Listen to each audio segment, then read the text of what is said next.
You are on Hope FM, listen and live. My name is Grace Mutiso, and today we said we just want to have a discussion around ensuring we are mentally and emotionally well, even as we sit anxiously waiting, for the result, for the person you voted for. So what happens, if the result comes and it's what you expected, or it comes, it's not what you expected, or it comes and you just don't understand what happened. So what do you do? How do we handle our anxiety, in this season and also after, because we have a life after. I'm trusting God by next week this will be done, dusted. So how do we move on from there? But anxiety is a serious thing. Allow me to introduce to us Counsellor Moffat Shauri. He is a psychologist and a family therapist. He comes to us from Sitam Clay City to help us have this discussion. Good morning, Counsellor Moffat. Good morning, Grace. How have you been? I've been very well. It's been long. Yeah, I feel like telling you Happy New Year. So I don't know, Merry Christmas. Thank you. Thank you for having me. Yes. Yes. You've been well all that while? Yes, I've been well. I bless the Lord for keeping me safe and sound. Yes. Yes. I'm sure you got an opportunity to vote. Absolutely. How was the situation where you voted? I did vote, and the situation was good. It was calm. We really want to thank God because what we are witnessing today in our country, I think it will go down in record. And we pray that the process is going to be this smooth, the way it is started, because it was calm, peaceful, just getting into the polling station and you do what has brought you there, then you head back home. Yes. So indeed it was wonderful. Yes. Okay. Let's go to our topic, anxiety. I'm tempted to ask you, are you anxious? Are you anxious? Yeah, anxiety is one of the many emotions that God created, and therefore I can only say that I'm not being truthful if I said that I'm not anxious. So it's normal. It is normal. It is, and especially at this time I am saying, it is a normal reaction to an abnormal situation. Yes. Oh, yes.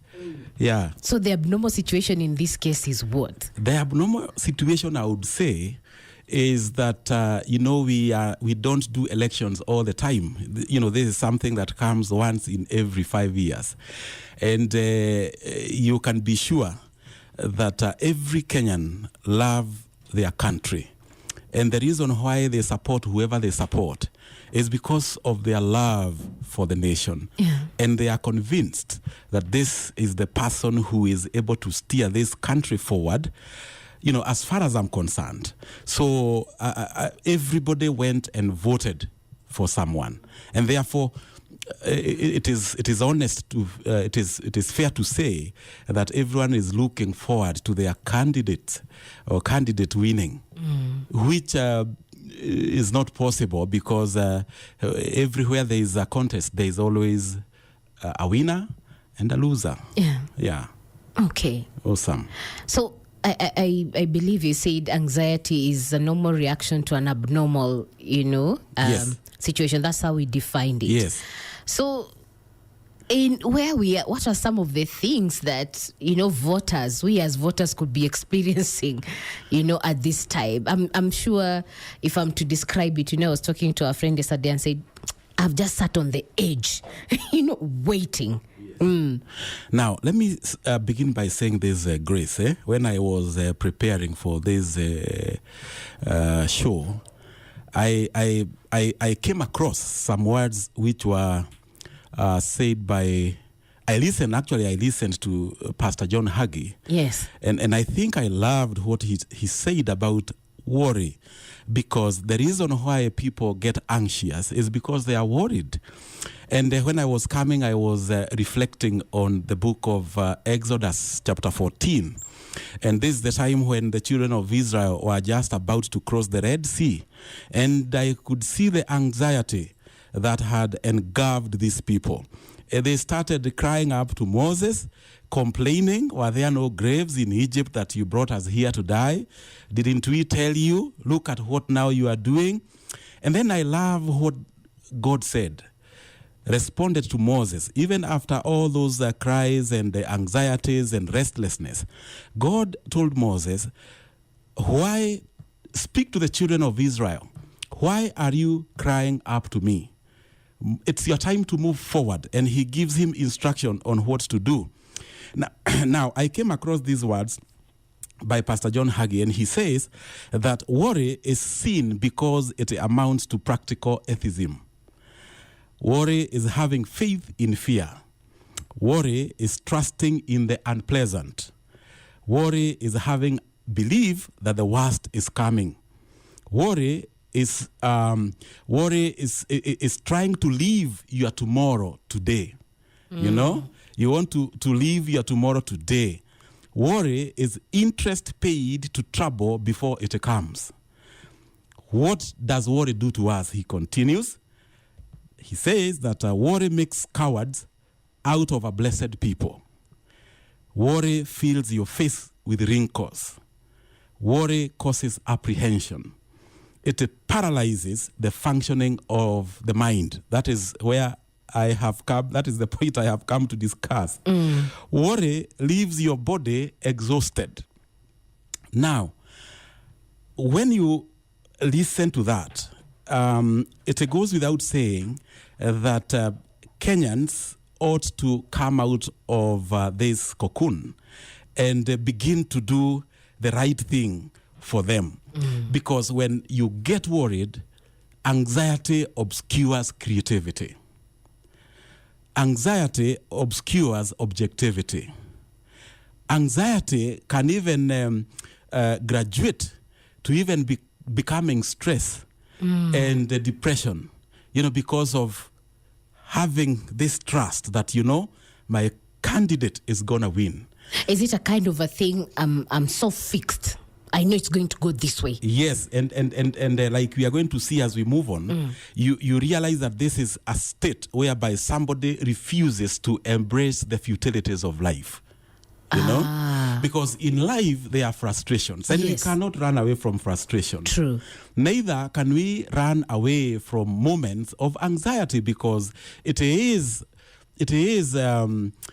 something that is naturally put in us by God. And, and sometimes, we say when somebody is anxious or you are worried or you are confronted by a situation, psychology says that you can either flee, or you can either fight or even freeze. You flee, meaning that you run away. You freeze, meaning that you are not able to do anything. You are just helpless. Like the way some people are not able to even leave their houses. They feel worried. I've just realized that Thika Road is so clean. Yeah. You just flew. I've reached town in a record of very few minutes. Yes. Because people are glued to their televisions. Now, then there are others who will fight. Now, the aspect of fighting is when somebody is not able. There's a diagram that I always use every time I'm making such presentations, that in life, we cannot run away from frustrations. So the question is not about whether you are frustrated or not. The question is what you do with your frustrations, or when you get frustrated, when you get anxious. And then there are some people who, when they get frustrated, and this is a normal reaction to any healthy human being, when you feel frustrated or when you feel anxious, the first thing you want to do is to change that situation.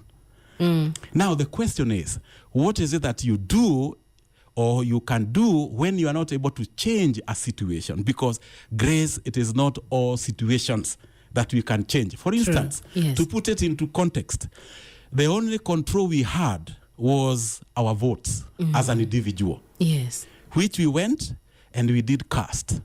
But then what happens after that? It is beyond your control.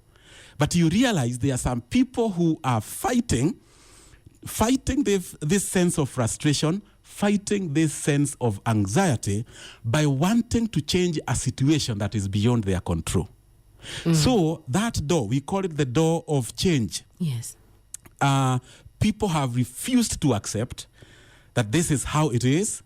When they look at the tallying as the data is appearing on our TVs, and they are like, my candidate. And I have seen all manner of things, even on social media, even people saying prayers and all manner of things.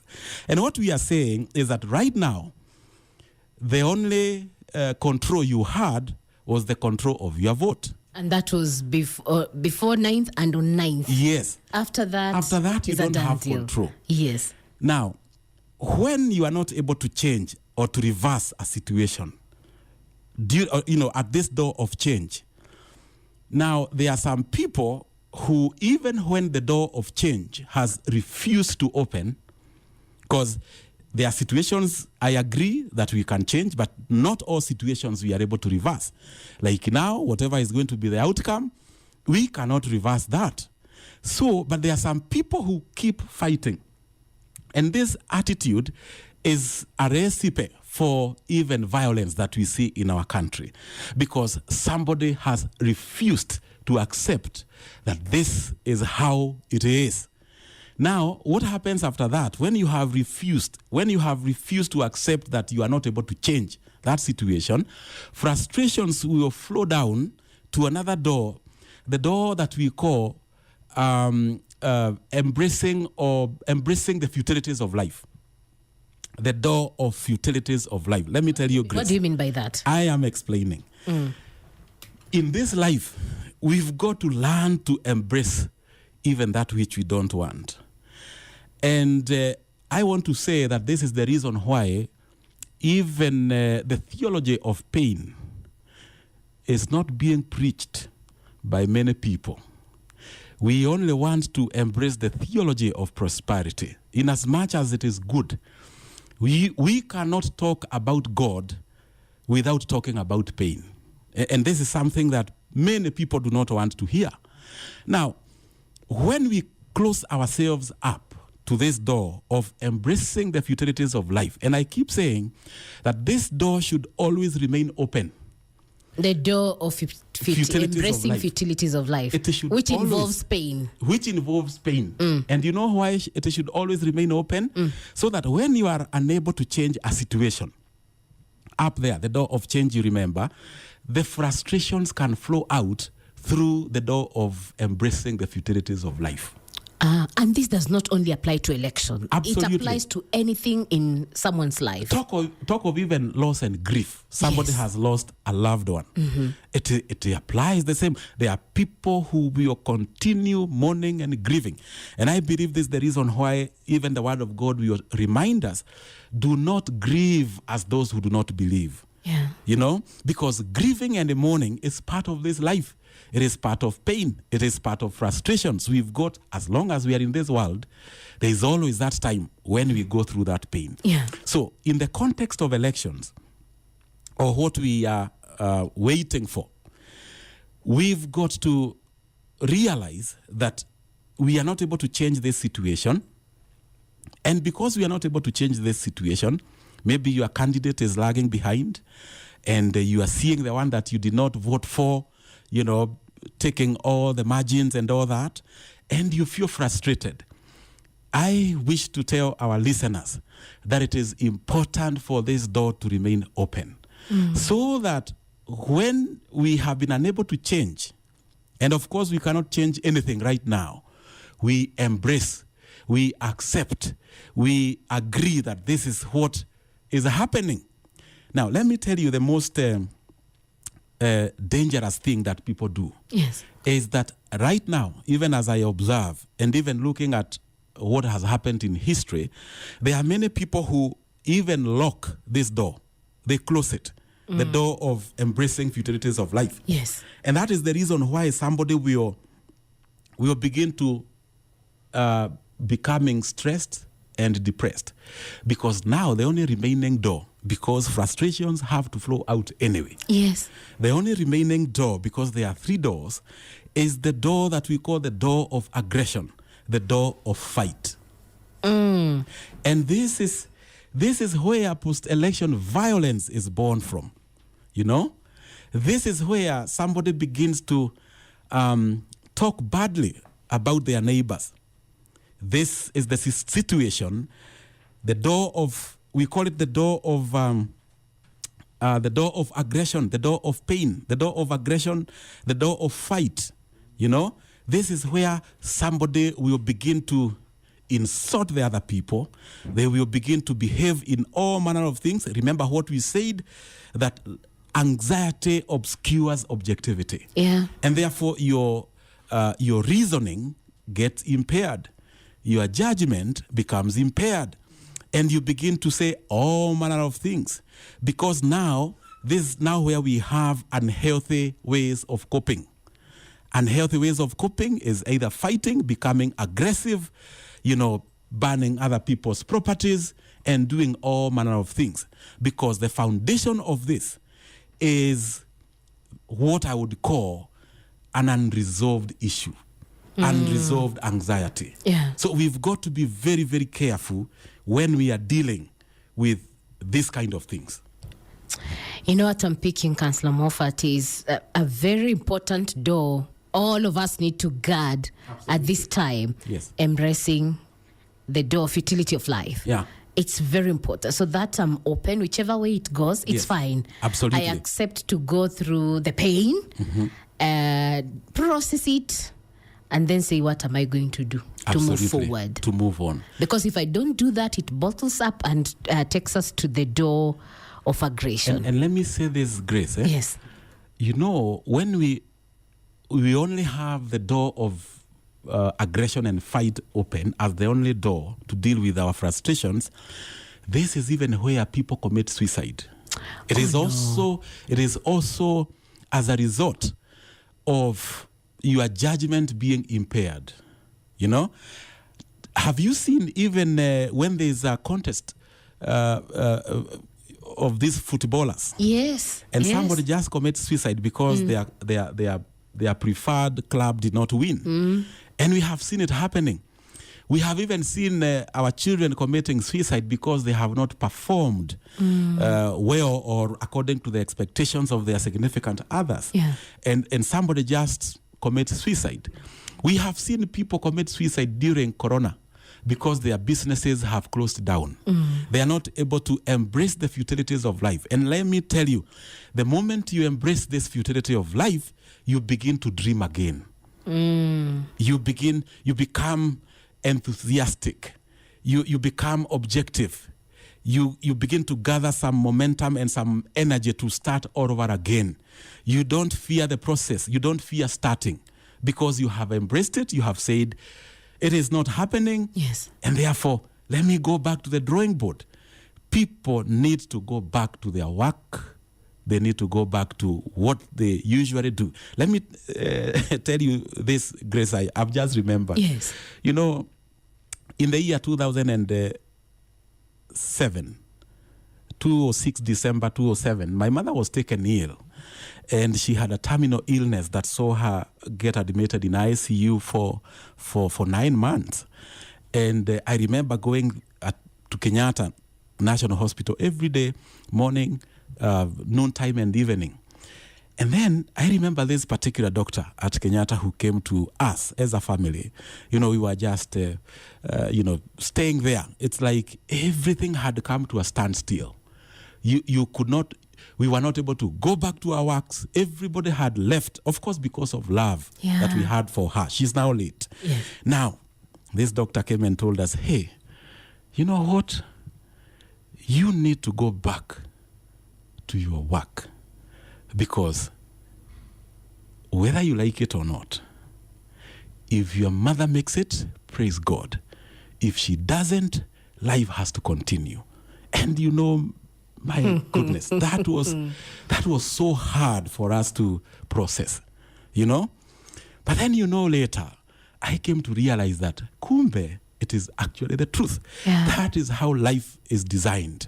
So we've got to understand that even if our candidate does not win, or the other one that we loved has won, and I'm sure we are coming to that whereby people need to celebrate, as our former bishop would say, graciously. You know, taking care of others who are mourning.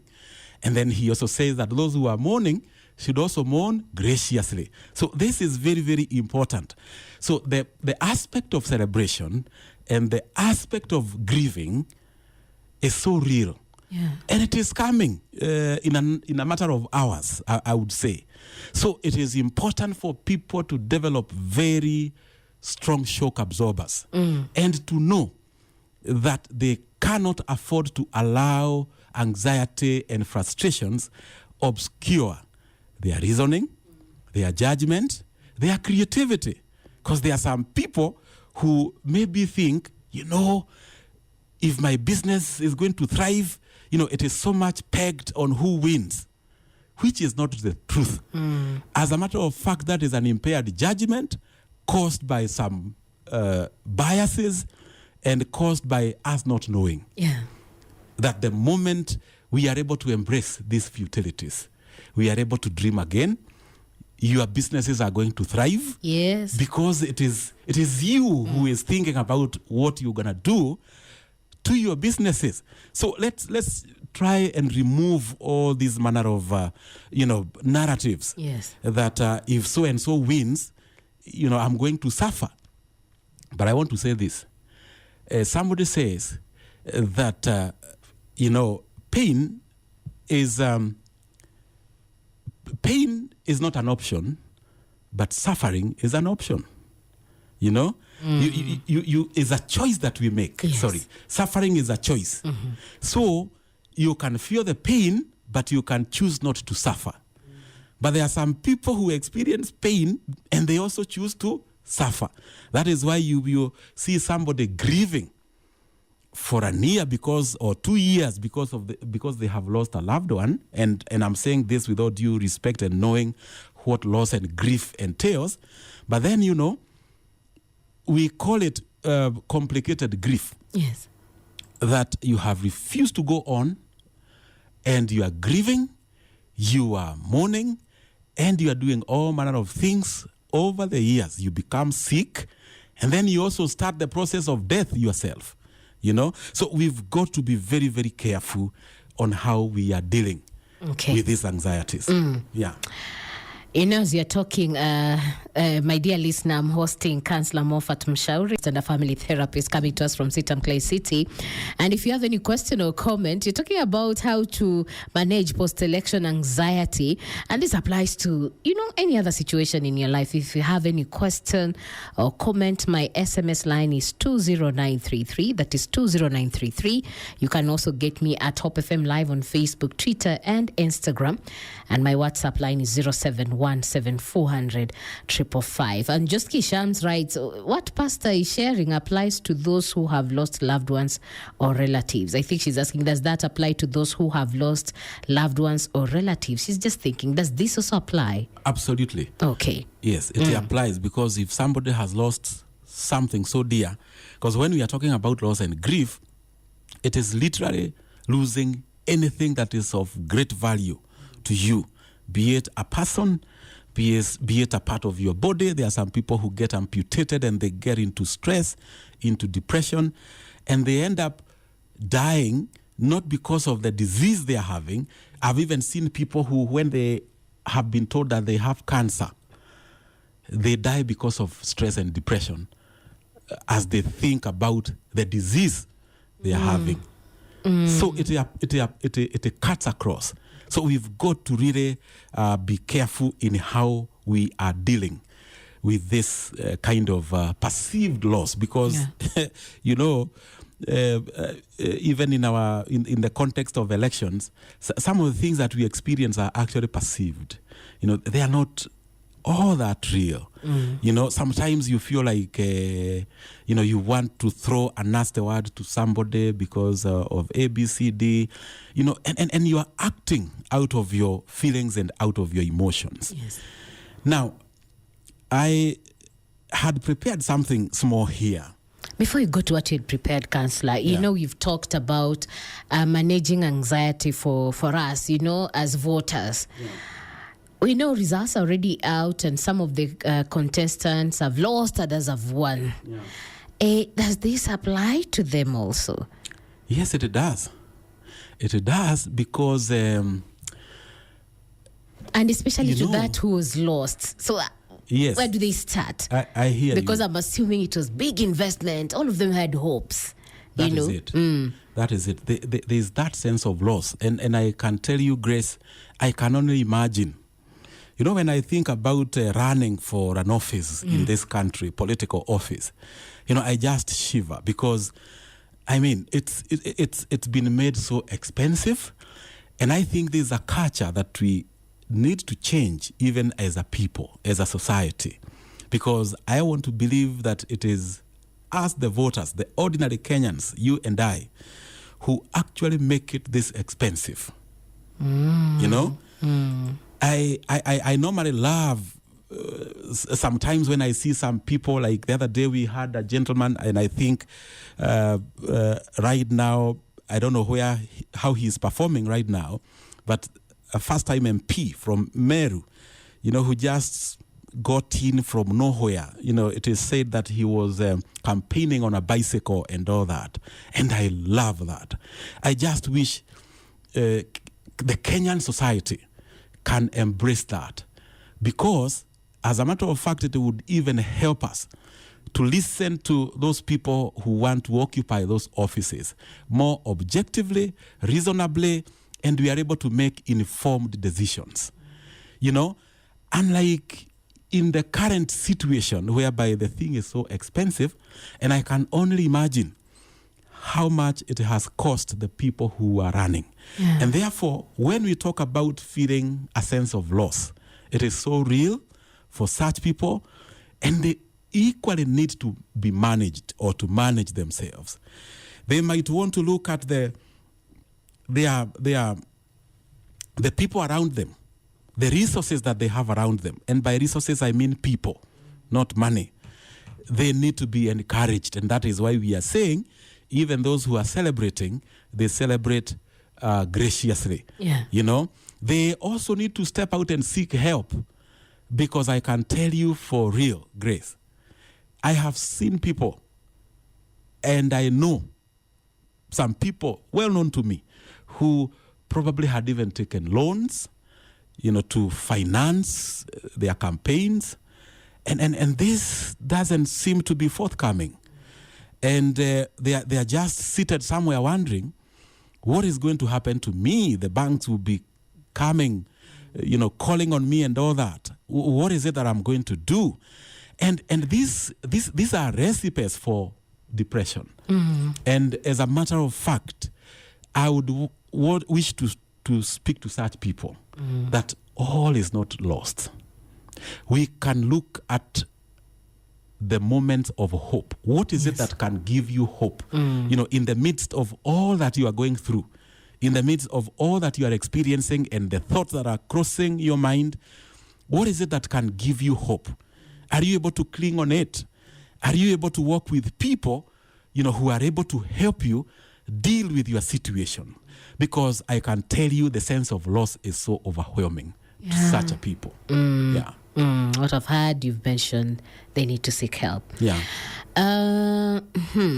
We have a few minutes to get to the top of the hour. I think we come back with what you had prepared for us. But I'm thinking before we catch up with the news, in a family setup, you know, husband, wife, and children, and anxiety. I'm imagining a scenario where the father was Chama A, mother Chama B, children Chama C, and all of them are glued, and anxiety is top notch.